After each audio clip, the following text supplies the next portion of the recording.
Voilà, bonjour à toutes et tous et bienvenue à cette séance de présentation des masters qui conduisent à l'enseignement et des masters de la Haute École Pédagogique du canton de Vaud. Désolé pour le petit retard, mais il y a vos collègues qui sont en ligne et qui nous suivent à distance. Il y avait un problème de connexion. Donc je vous propose de peut-être faire connaissance. Pour ma part, je m'appelle Jérôme Schumacher, je suis responsable adjoint de la filière enseignement secondaire 1 et je passe le micro à mes collègues qui participeront aussi à cette présentation. Merci.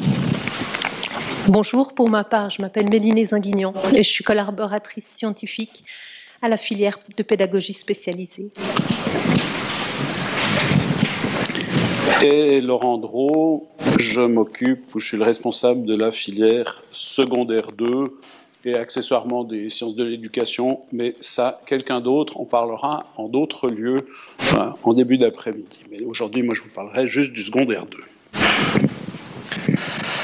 Voilà, alors cette présentation devrait durer environ 20-25 minutes sur les différents masters. Il y aura une autre présentation cet après-midi de 13h30 à 15h dans la salle 415, la salle qui est à côté de celle-ci et qui présente justement d'autres masters conjoints HEP Vaud, Université de Lausanne.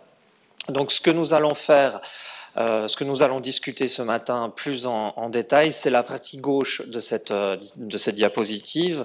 Donc ce sont les trois masters qui peuvent conduire à l'enseignement. Donc il y a le master qui vous conduit au secondaire 1, donc auprès des jeunes du secondaire 1 qui ont entre 12 et 15 ans. Et puis ensuite vous avez le master secondaire 2, donc au-delà de 15 ans jusqu'à 16 ans, jusqu'à 18-20 ans. Et puis, de manière transversale, il y a le master en enseignement spécialisé qui vous permettra de pouvoir travailler auprès des enfants de 4 ans, mais en allant aussi jusqu'aux jeunes adultes de 20 ans. Donc voilà pourquoi le master d'enseignement spécialisé est transversal, puisque vous pouvez intervenir à l'école primaire, au secondaire 1, au secondaire 2, etc. Et comme je le disais auparavant, il y a d'autres types de masters, le master en sciences et pratiques de l'éducation, qui sera présenté cet après-midi à 13h30. Et si vous voulez avoir de plus amples renseignements sur les autres types de masters, vous pouvez aussi passer au stand qui se trouve près de, je sais plus, là on est Amphimax, donc c'est Amphipôle, où vous avez le stand de la HEP. Vous avez 2 titres à l'issue de la formation auprès de la HEP du canton de Vaud. Donc vous obtenez un master of Arts ou un master of Science en enseignement pour l'éducation précoce spécialisée ou pour le degré secondaire 1 ou un master d'études avancées en secondaire 2 pour les écoles de maturité. Et puis ça ce sont des diplômes qui sont reconnu au niveau européen et au niveau suisse, vous obtenez en même temps un master qui vous permettra d'enseigner dans le domaine de la pédagogie spécialisée, dans le secondaire 1 ou dans le secondaire 2, les écoles de maturité et les écoles professionnelles aussi.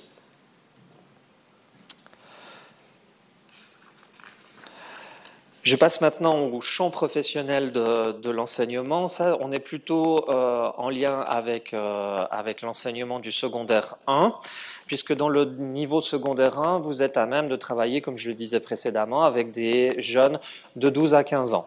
Mais vous pouvez aussi travailler dans le degré 7-8 Armos, dans les établissements qui ont une école primaire et une école secondaire. Donc vous pouvez travailler avec des jeunes qui sont plus jeunes et qui sont dans leurs 2 dernières années de scolarité primaire.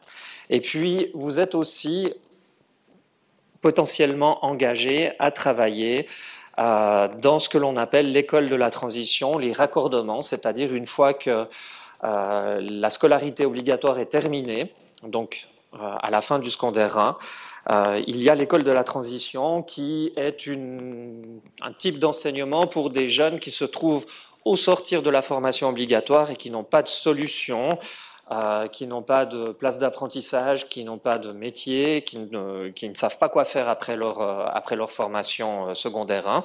Et cette école de la transition, c'est un accompagnement vers la formation professionnelle. Donc on essaye d'accompagner les élèves qui ont terminé leur scolarité obligatoire à la recherche d'un emploi, d'un apprentissage ou de tout autre aspect professionnel. Vous avez aussi des classes de raccordement, 2 types de classes de raccordement, donc qui permet aux élèves qui sont dans les voies générales d'accéder à l'école de culture générale ou bien aussi à la maturité professionnelle. Et puis un autre type d'école de raccordement qui permet aux élèves qui sont en voie générale d'accéder à la formation prégymnasiale et puis pourquoi pas par la suite poursuivre ses études dans un gymnase. Voilà un peu les champs professionnels. Donc l'enseignant du secondaire 1 travaille essentiellement auprès des jeunes de 12 à 15 ans, mais peut aussi travailler avec des élèves plus jeunes qui sont à la fin de leur scolarité primaire, et puis aussi avec des élèves qui sont qui ont terminé leur scolarité obligatoire, mais qui ont besoin de classes de raccordement ou bien d'écoles de transition. Je passe la parole sur le champ professionnel au secondaire 2. Alors, du côté du secondaire 2, et puis je vais vous présenter la situation telle qu'elle se présente en 2024. Et pour l'anecdote, ce matin, le conseiller d'État Frédéric Borloo est en train d'annoncer le lancement du projet avec l'objectif 2032 de la transformation de l'école obligatoire et du secondaire 2 pour mettre en place le gymnase en 4 ans. Donc voilà. Mais vous aurez un peu de temps avant d'arriver en 2032, moi aussi. Donc je vous parle des 3 ans qu'on a. Dans les gymnases, on a évidemment les écoles de maturité, on a aussi des écoles de culture générale et on a aussi des écoles de commerce. Dans le canton de Vaud. Ce n'est pas partout le cas, il y a des cantons, que ce soit Genève ou Fribourg, ou Valais aussi, où ces écoles sont séparées. Mais dans le canton de Vaud, les 3 écoles sont présentes, évidemment, dans l'univers des gymnases. Et du côté de l'école de commerce et des écoles professionnelles, on a aussi des gens qui font la formation chez nous, qui vont être impliqués principalement dans les maturités professionnelles, mais souvent aussi dans l'enseignement CFC. Je dirais que c'est ça. Et puis du coup, la transversalité de l'enseignement.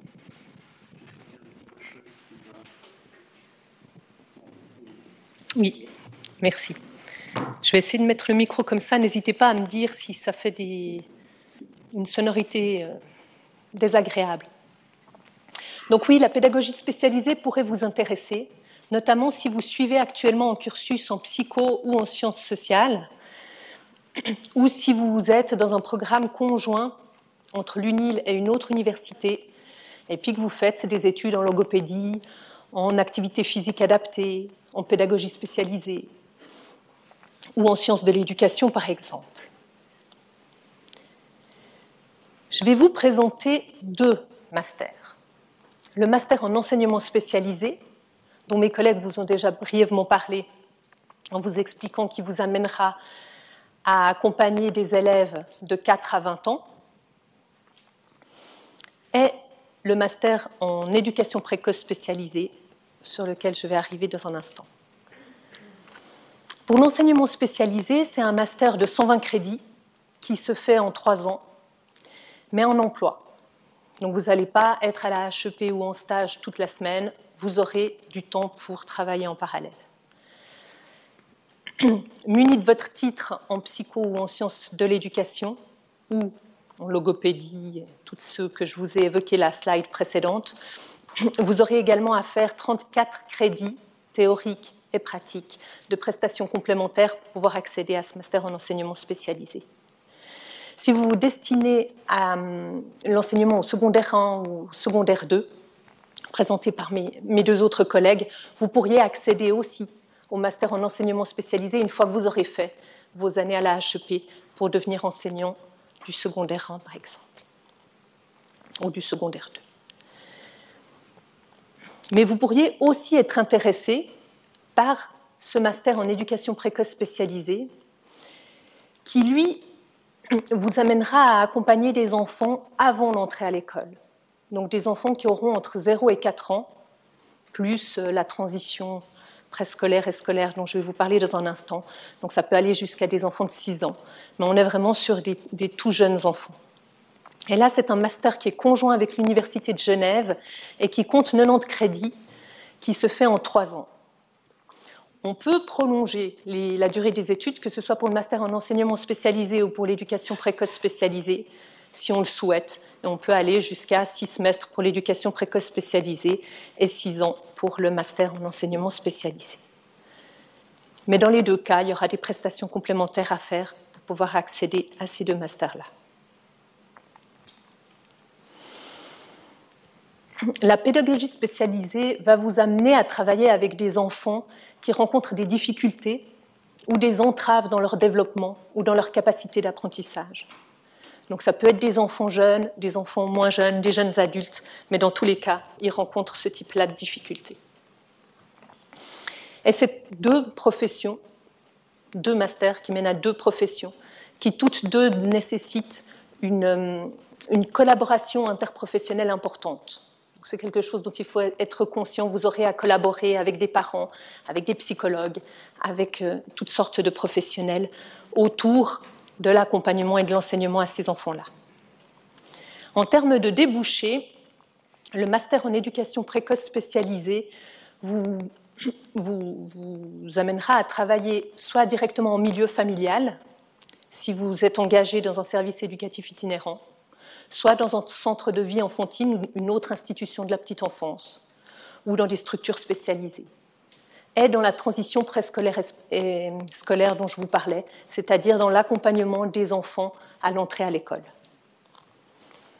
Et puis le master en enseignement spécialisé, lui, vous permettra soit d'accompagner des élèves, un ou plusieurs élèves qui sont intégrés dans une classe régulière,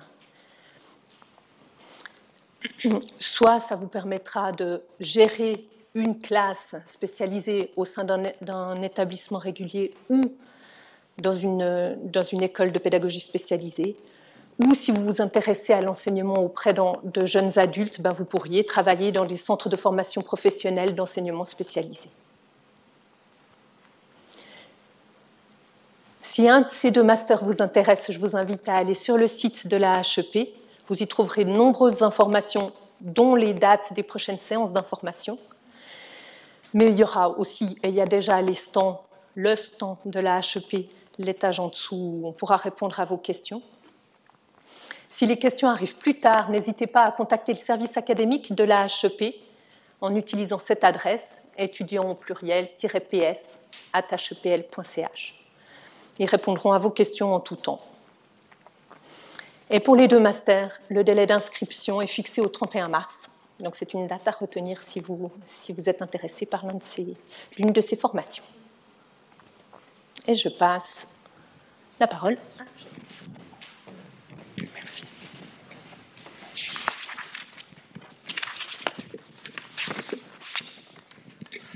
Alors, quels sont les enjeux de l'enseignement au secondaire en Suisse? Alors, vous allez me dire, la première mission de l'enseignant, c'est de transmettre des savoirs. C'est pour ça qu'on a des élèves en classe, c'est pour ça qu'on a des programmes, c'est pour ça qu'on se forme. Oui, mais c'est pas suffisant. Pardon. On a d'autres enjeux au niveau de l'enseignement secondaire en Suisse. Tout d'abord, on a l'enjeu de permettre aux jeunes d'acquérir des connaissances, des aptitudes qui visent à s'insérer dans la vie professionnelle et dans la société. On a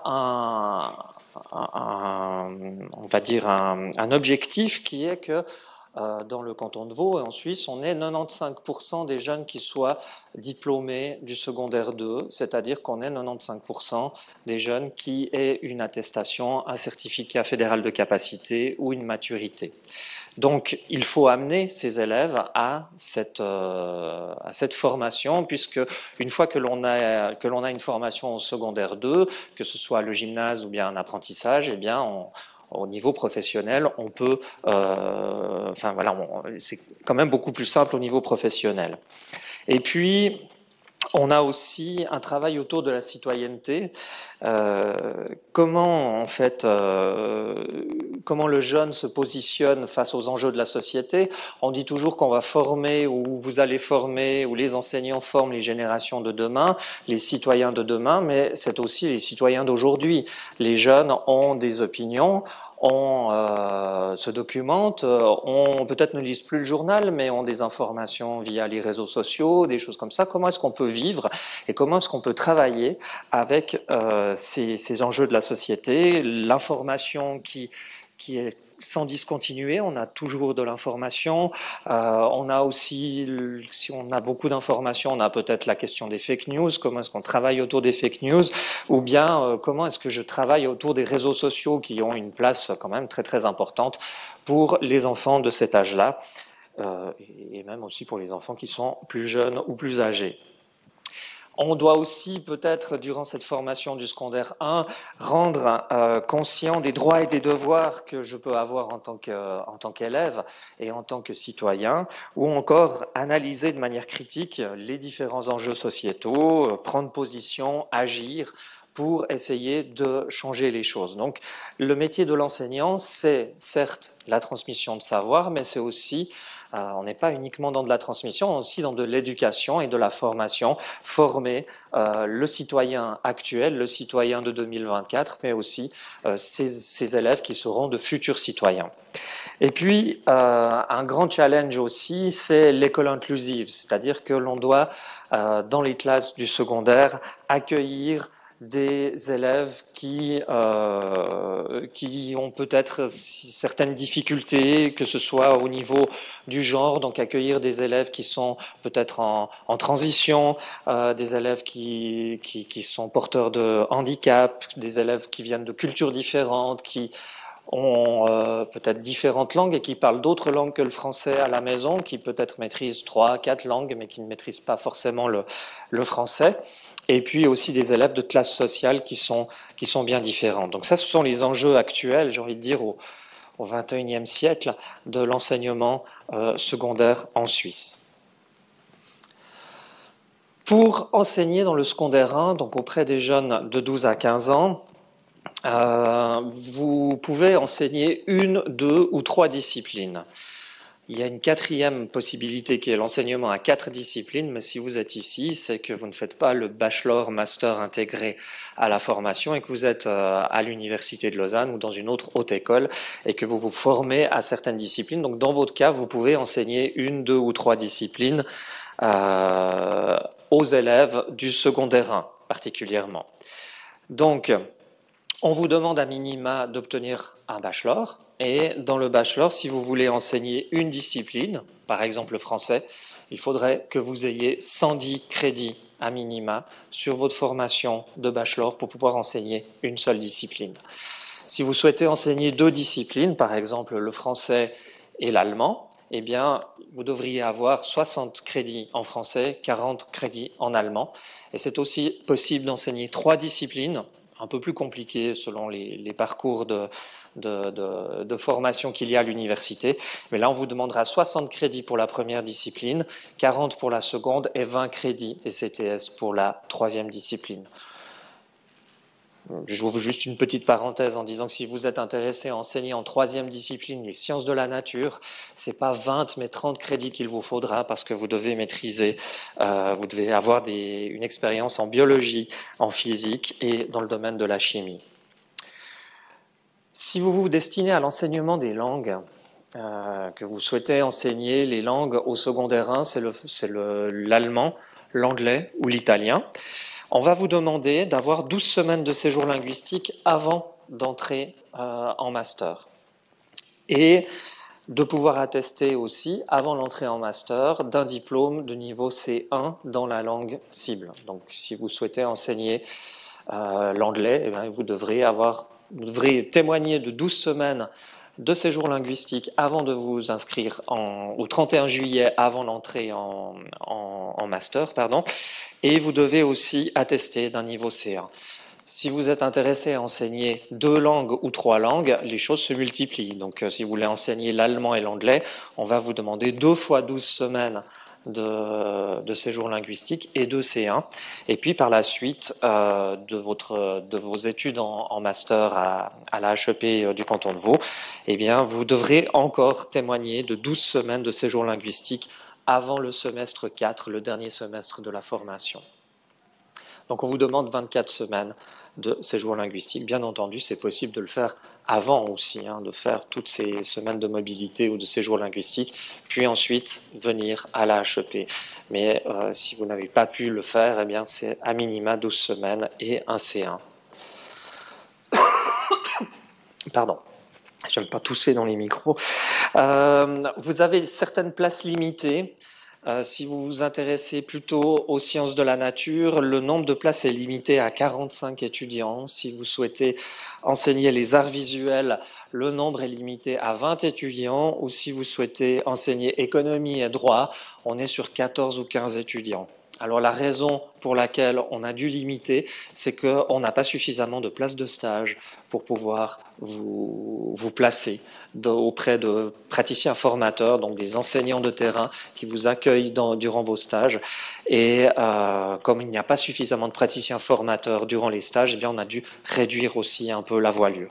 Et puis, par exemple, l'économie et le droit, ce sont des options complémentaires. Donc, il y a aussi, on va dire à quelque part, un peu moins d'employabilité, et c'est aussi quelque chose c'est un peu plus compliqué aussi de trouver une place de travail si on est enseignant d'économie et droit au secondaire 1.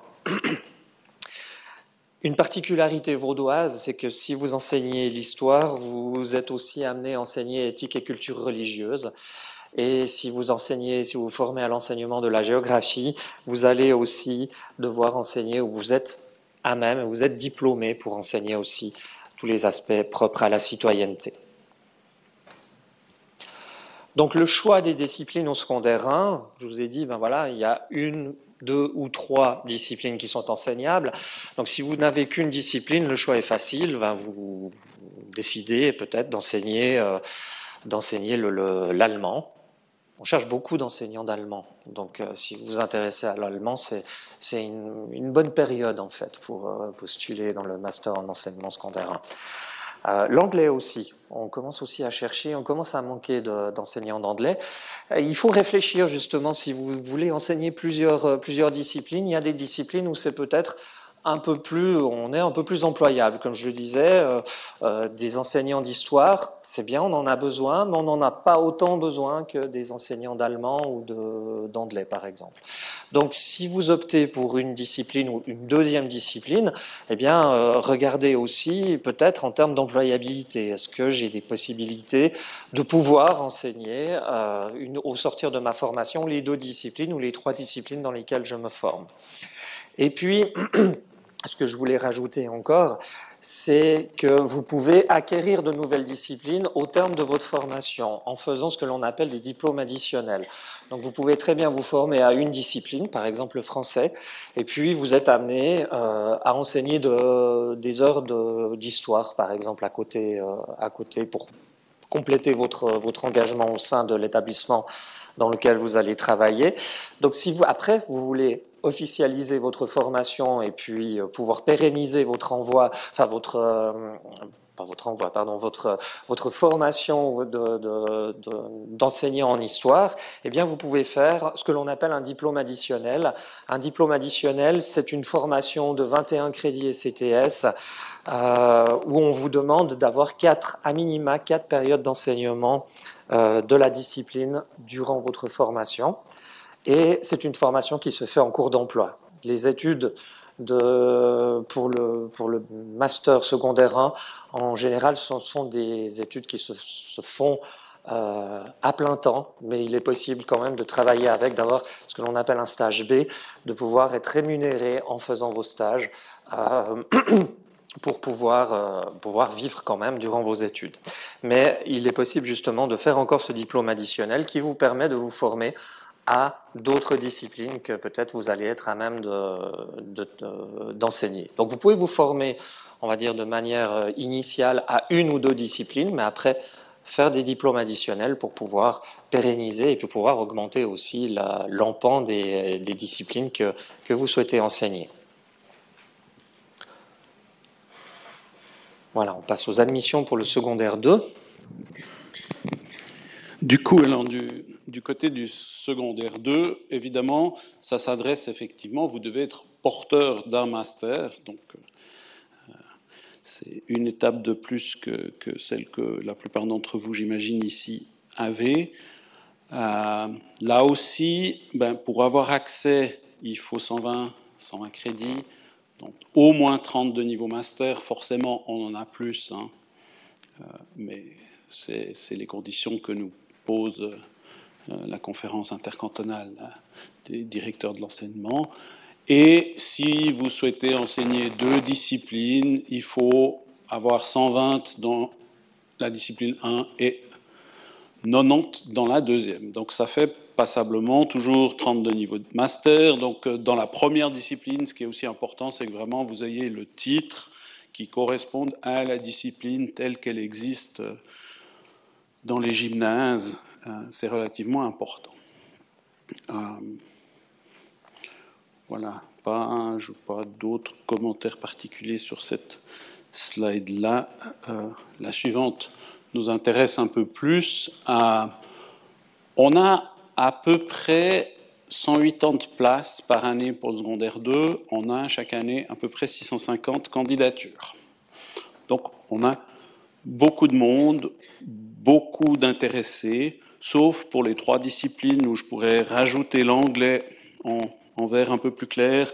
Les 3 disciplines que vous avez là sont des disciplines où on est en manque d'enseignants. Tu as parlé du secondaire 1 pour l'allemand, alors pour le secondaire 2, c'est aussi valable, à tel point que je me suis adressé à l'UNI de Zurich et l'UNI de Bâle en leur disant si vous avez des porteurs de master en allemand, peut-être que la Suisse romande serait une solution pour vous. Et ensuite, on a ces autres disciplines que vous voyez. Tout nouveau est la sociologie, mais les autres disciplines sont celles finalement qui apparaissaient déjà dans votre cursus gymnasial tel que vous l'avez traversé. Les conditions par rapport particulières, peut-être juste de le mentionner, pour les langues, en effet, allemand, anglais, espagnol comme option spécifique, italien comme langue 3 ou langue 2 ou option spécifique, c'est qu'ils font un C2 et un séjour linguistique, alors là, de 6 mois, évidemment. Et puis, petite spécialité aussi du côté économie et droit, où il faut avoir des crédits, notre site montre exactement lesquels, mais il faut avoir des crédits en économie politique, en économie d'entreprise et en droit. Ça se décline un peu comme ça. Et c'est important de ne pas l'oublier. Nous limitons donc les places pour toutes les disciplines, sauf celles qui sont en vert, avec l'anglais. Il faut aussi savoir que l'employabilité est aussi relativement compliquée. Voilà, on a une demande de discussion sur la vingtaine de personnes qu'on forme, par exemple, en français chaque année pour le secondaire 2. Ils ne trouvent pas tous du boulot au niveau du secondaire 2. C'est vrai qu'il y a un peu un enjeu là aussi, là autour. Voilà, quant à réfléchir finalement, quels sont les critères, quels sont les éléments qui pourraient vous amener à choisir plutôt secondaire 1 ou secondaire 2, il y a ces enjeux disciplinaires, il y a le fait que du côté du secondaire 1, a priori, l'accès est relativement libre, sauf les 3 disciplines en question. L'emploi, globalement, mais ce n'est pas le cas pour toutes les disciplines, est un peu plus assuré. Du côté du secondaire 1, j'insiste là-dessus, on enseigne plutôt une discipline, c'est la tendance actuelle. Cette année, j'ai eu plusieurs étudiants qui ont eu des difficultés parce qu'ils ont eu la possibilité de se former en 2 disciplines la même année. Et puis finalement, le changement de casquette les a mis en difficulté. Donc peut-être que là aussi, comme tu le disais tout à l'heure, la solution de se former à une discipline et ensuite, par la suite, une fois qu'on a pris un peu de bouteille, de faire un diplôme additionnel dans sa deuxième discipline, c'est peut-être plus simple. J'ai déjà parlé des limitations et effectivement, l'emploi, c'est effectivement difficile pour le français, difficile pour l'histoire, facile pour l'informatique, facile pour les mathématiques. Mais vous le savez déjà. Donc voilà. Il se peut, j'ai parlé tout à l'heure des 650 candidatures, il faut savoir qu'il y a une espèce de boucle d'attente. Parfois, il faut s'inscrire une année, on n'est pas pris, on nous répond en disant vous n'êtes pas admissible, il y a une limitation cette année. Si vous vous réinscrivez l'année d'après, il y a déjà plus de chances que ça marche, et je dirais, après 3 ans, vous êtes sûr que ça marche. Donc il faut parfois s'occuper en faisant un peu autre chose. Mais nous avons un certain nombre de cas comme ça.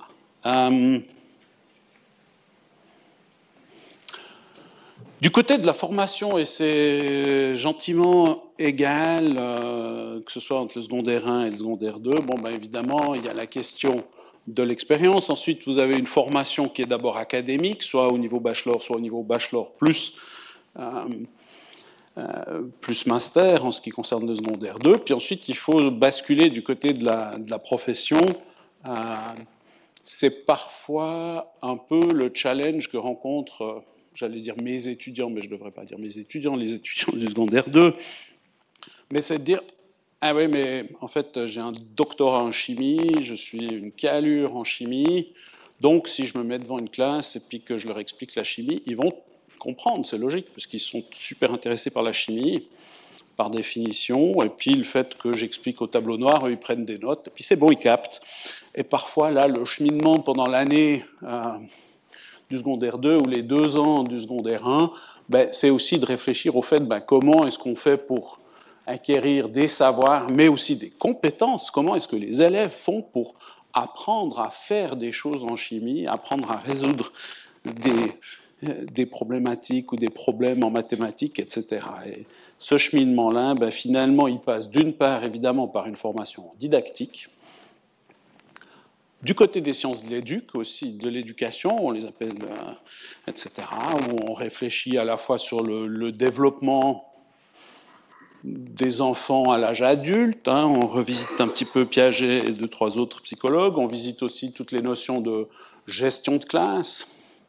Il paraît que c'est parfois un enjeu, c'est comment est-ce qu'on arrive à intéresser les élèves, comment est-ce qu'on arrive à gérer des groupes avec des fortes diversités, comment est-ce qu'on arrive à mettre en place des cadres qui permettent de fonctionner comme ça. Et puis, de plus en plus, et je dirais ben, pour le secondaire 2, ça va encore se renforcer ces prochaines années, on essaye de travailler la notion d'interdisciplinarité, la rencontre entre les disciplines, et effectivement de dire, bon ben, voilà, vous êtes porteur d'un doctorat en chimie, mais c'est peut-être intéressant de collaborer non seulement avec les collègues qui enseignent des choses aussi étranges que la biologie ou la physique, mais peut-être même que c'est intéressant de collaborer avec le français ou l'allemand ou d'autres langues, etc. Et là, on a toute une série de propositions interdisciplinaires qui sont très variées, et c'est un module à choix où on a 20 ou 30 propositions, où en général les gens trouvent de quoi se satisfaire. Après, ça c'est très très petit, mais évidemment il y a une partie en stage, il y a une partie qui se passe dans des établissements scolaires, c'est le cas pour le secondaire 1, c'est le cas pour le secondaire 2. Ça peut se passer sous forme d'un stage A, c'est-à-dire que vous êtes un peu tout le temps avec un enseignant qui est en charge des classes. Il y a aussi les modalités du stage B, où vous vous trouvez à devoir gérer une ou plusieurs classes pour la ou les disciplines que vous enseignez. C'est aussi combiné avec un séminaire qui se donne à la HEP où vous travaillez un petit peu l'analyse des pratiques professionnelles, l'intégration, comment est-ce qu'on passe de la magnifique théorie qu'on vous apprend à la HEP à la réalité terrible que vous rencontrez dans les écoles, à moins que ce soit l'inverse, hein. La magnifique réalité scolaire et l'horreur qu'on vous présente à la HEP, c'est un peu des deux. Il y a un mémoire, il est relativement conséquent pour le secondaire 1, il est beaucoup plus modeste pour le secondaire 2, dans la mesure où on considère que justement c'est un Master of Advanced Studies et que les gens sont déjà porteurs d'un master académique.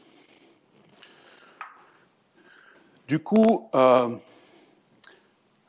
secondaire 1, vous avez encore quelques semaines pour vous inscrire jusqu'au 31 mars. Pour le secondaire 2, pour cette année, c'est cuit, à moins que vous soyez porteur des 4 disciplines dont j'ai déjà parlé, dont je ne reparlerai pas, auquel cas vous pourriez encore vous inscrire jusqu'à fin avril.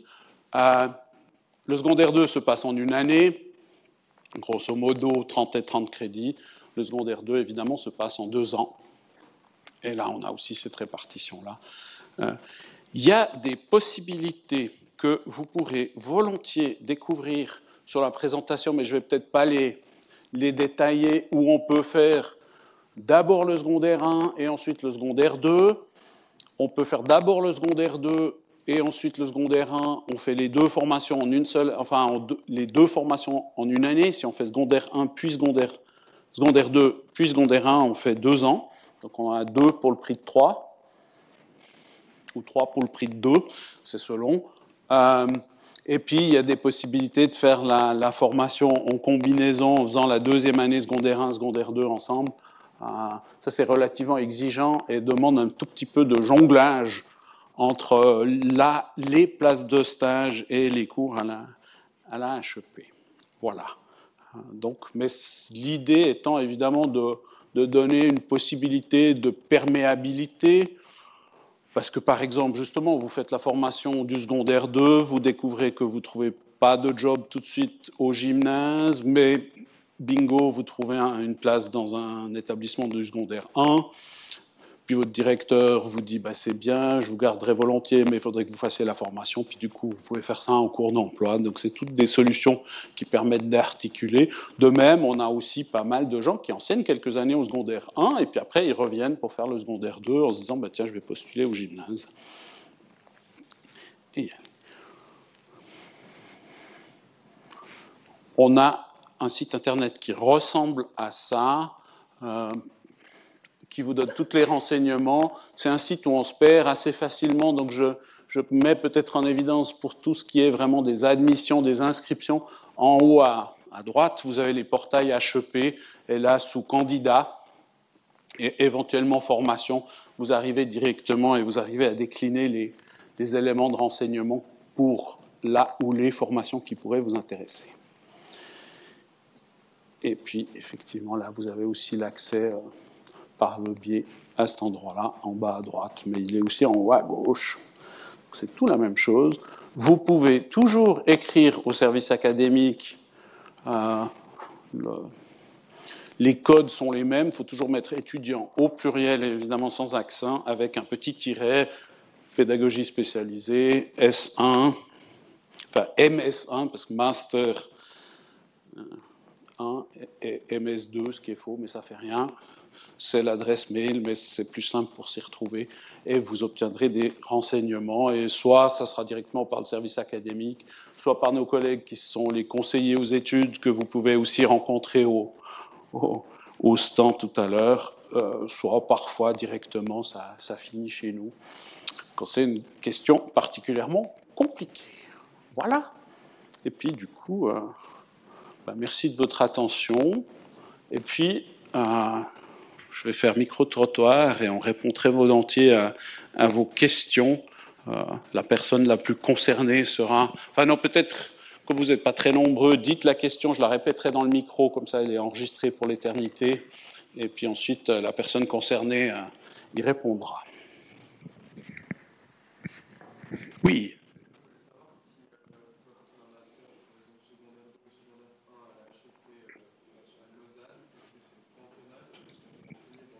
Oui, d'accord. Est-ce que les masters qu'on délivre sont reconnus au niveau suisse ou pas? Donc, réponse, les diplômes d'enseignement qu'on délivre, que ce soit d'ailleurs pour l'enseignement spécialisé, pour le secondaire 1, pour le secondaire 2, ou même pour le bachelor primaire, sont tous des reconnaissances de ce qui s'appelle la CDIP, donc la Conférence des directeurs de l'instruction publique, et c'est donc reconnu dans les 26 cantons en Suisse. Après, il y a des petites subtilités parce que nous sommes en Suisse et qu'il y a 26 cantons. Donc, par exemple, si vous vous formiez au secondaire 2 et que par hasard vous vouliez aller dans un canton aussi lointain que Genève, il faudrait que vous fassiez un complément pour avoir aussi le secondaire 1 et pour avoir 2 disciplines. Mais ce détail mis à part, oui, les diplômes sont reconnus. Mais vous savez bien que Genève, c'est pas la Suisse. D'autres questions? Oui.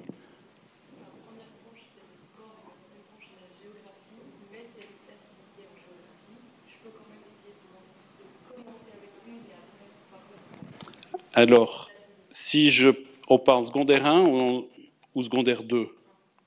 Secondaire 1? Il n'y a pas de place limitée en géographie. Donc, vous pouvez prétendre. Mais si d'aventure, au lieu de la géographie, vous aviez les arts visuels, par exemple, eh bien, à ce moment-là, vous pourriez, si vous avez 110 crédits dans la discipline sport, pardon, vous inscrire en tant que monodisciplinaire, si vous n'êtes pas acceptable ou que vous arrivez dans les Viennes ensuite, déjà vous inscrire en monodisciplinaire, et puis peut-être qu'après vous pouvez, soit vous recevez un mail qui vous dit tout compte fait, vous pouvez étudier 2 disciplines, ou alors vous entrez sur une discipline, et puis par la suite vous pouvez faire un diplôme additionnel, par exemple, pour vous former à l'enseignement des arts visuels. Mais pour la géographie, on n'a pas de limitation. Je répète, c'est pour les sciences de la nature, les arts visuels et économie et droit dans le secondaire 1, les places limitées. Oui. Est-ce qu'il y a un plan d'études un peu où on peut combiner secondaire 1, secondaire 2, dans le sens où faire les 2 papiers, mais j'avais entendu qu'on pouvait éventuellement faire secondaire 1 sur 1 an et combiner avec le secondaire 2, et ça ferait 1 an et demi au total. Ça se fait en effet en 2 ans. Ouais. Tac.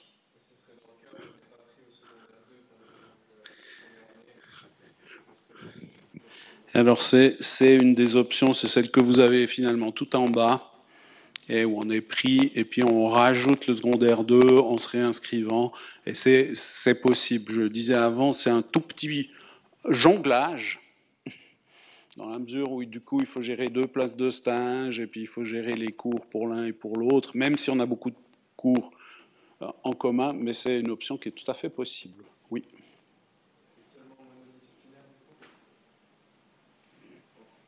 Ouais. Et puis l'option 2, là, elle ne permettrait pas pour ça aussi? C'est combiner le secondaire 1 vers secondaire 2 en 2 ans? On ferait la première année en secondaire 1? Celle-là, elle m'a l'air totalement fausse. Moi, je pense que ce serait beaucoup mieux si on avait écrit secondaire 2 plus secondaire 1. Elle serait beaucoup plus juste, celle-là.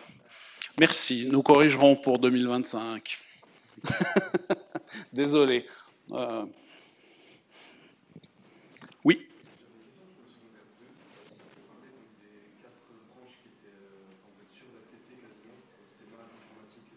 Ouais.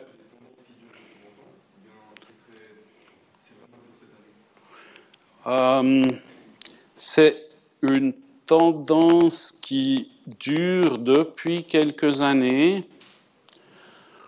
C'est la 2e année où on a supprimé les limitations en se disant peut-être ça fait un peu moins peur, mais qu'on ait des limitations ou pas, je dois vous avouer qu'on a le même nombre de candidats ou presque, donc ça ne change pas grand-chose. Je pense que clairement pour l'allemand et les maths, la tendance va rester. Pour l'informatique, c'est aussi lié au fait que l'informatique vient d'être introduite au secondaire 2, au gymnase, cette année, enfin l'année dernière, et du coup il y a eu un énorme besoin en prof d'informatique, donc ça va probablement se calmer un petit peu puisque les postes sont occupés. Comme on est sur ces passerelles, je vais juste préciser qu'il est possible de passer secondaire 1, secondaire 2 ou inversement, mais que vous devez obtenir, le titre minimum à ce moment-là, c'est un master. C'est-à-dire que vous ne pouvez pas arriver avec un bachelor, vous former au secondaire 1, puis ensuite dire j'aimerais me former au secondaire 2. Donc vous devez être titulaire d'un master avant de pouvoir entreprendre une passerelle entre le secondaire 1 et le secondaire 2. Mais étant entendu, au secondaire 1, c'est quoi 2/3 des étudiants qui ont un master à peu près actuellement, donc c'est quand même une population dont on a pas mal de monde. Oui.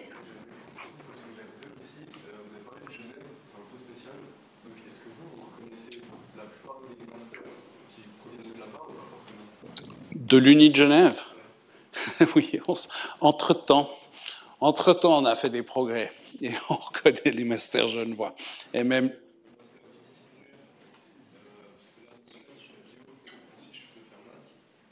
Il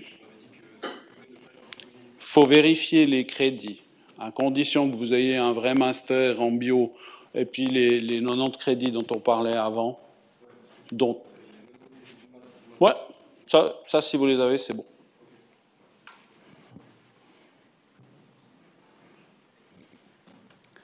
D'autres questions? Oui.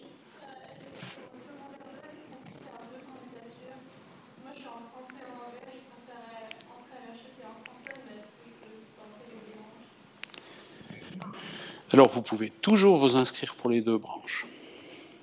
Et a priori, la priorité sera donnée à votre première branche, c'est-à-dire celle où vous avez les 120 crédits et puis votre mémoire de master.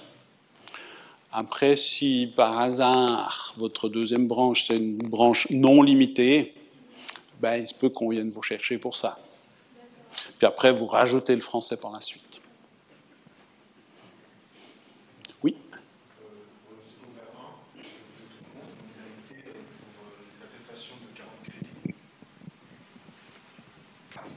Les attestations de 40 crédits. Dites-moi en plus.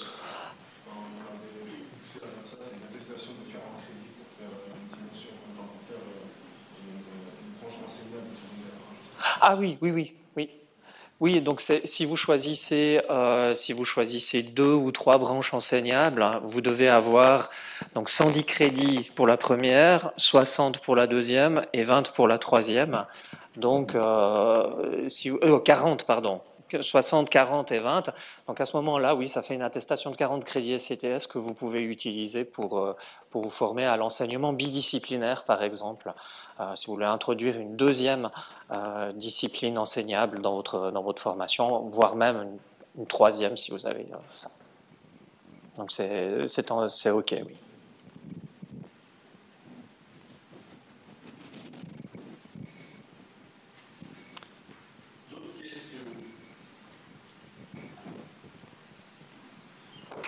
Ça n'a pas l'air d'être le cas. On approche. On revient profiter soit du stand, soit des adresses e-mail.